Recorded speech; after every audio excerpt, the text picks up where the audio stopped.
对这种视觉上就是因为镜头产生的透视已经习以为常了。但是呢，要更正大家的是，实际上人的肉眼是很难察觉出这么大的透视的，人的肉眼很难察觉出。这也就是为什么有一些研究者呢，从这张画开始就开始推测，微秒其实运用了暗箱技术，后面我会给大家详细讲。它运用了暗箱技术在协助他们作画。这个暗箱技术呢，在这个电影里面也专门给了它一些很着重的描绘。我们待会儿来看一些详细的讲解。好，我们先需要往下看他中期的作品。这件作品太有名了哈，倒牛奶的女仆，一个女仆站在桌子后面，然后呢，正在往这个用一个罐子往一个壶里面倒牛奶。桌子上呢，除了这个牛奶罐以外，还有前面有一些面包，这都是他们常见的食物。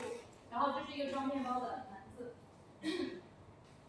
画面的左边呢是一个窗户，这个窗户呢意味着什么呢？就是光从这里来，就是等于是画家规定了，哎，我这张画有个光从这里来。然后窗户旁边呢还有一个篮子，以及一个金属的，可能是用来烧火的还是点的一个小炉子吧。那么在这个作品里面呢，对，我们来看看近景的部分啊。近景的部分，大家会看到，它近景的部分用的还是一点，实际上它已经开始用点彩了。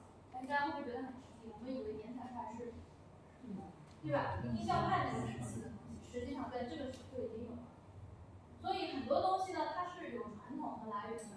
很多画家或者艺术家、大师，他真的不是他脑袋会睡一觉，突然想起来我要这样做创作，我发明了一种完全崭新的方法，不是的。他们都是在实践当中一点点积累的，甚至我认为可能维米尔也不是第一个这样画的画家，用这种方法的画家，只是暂时可能还没有发现比他更早的而已。那么用这个呢，这种一点一点的方式呢，恰恰又证明了这其实不是我们眼睛看世界的方式。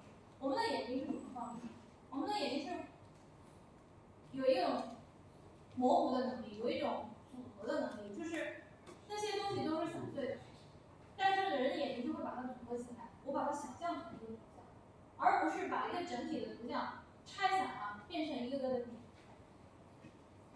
但是呢，他用了一个个点去画这些近景面包，恰恰说明什么？这些点闪烁的亮点不是通过眼睛肉眼自然观察到的，它是通过光学设备观察到的。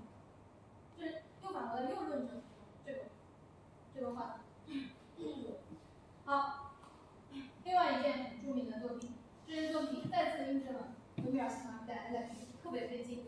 好，这个其实在这件作品当中也运用了点彩的画法。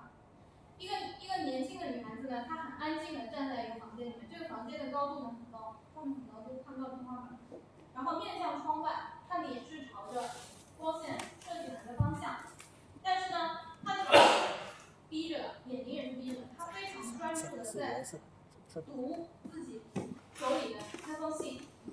那么观众从哪里看她呢？观众从这个女孩子的左边去看她。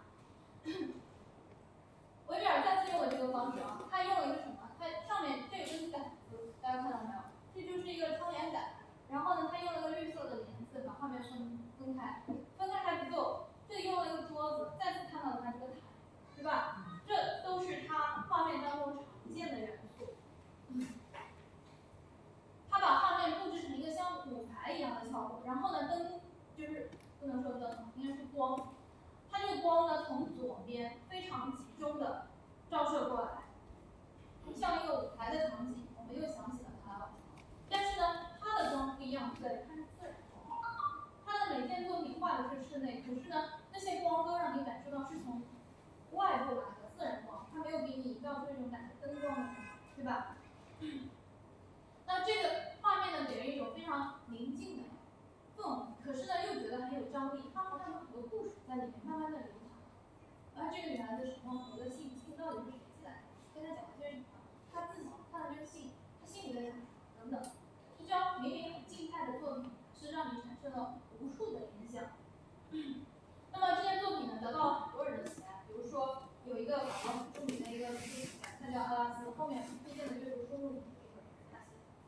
阿拉斯呢就曾经深度解读过这件作品，但是阿拉斯解读的呢不是这张，是这张，大家看出区别了吗？哎，对，就是他墙上，哎，刚才不是有一张画吗？对不对？他有一个丘比特，是吧？可是呢，为什么这个没有呢？也就是现代人首先看到的，包括这个著名的美术史家阿拉斯，他首先看到的就是这张，跟我一样的。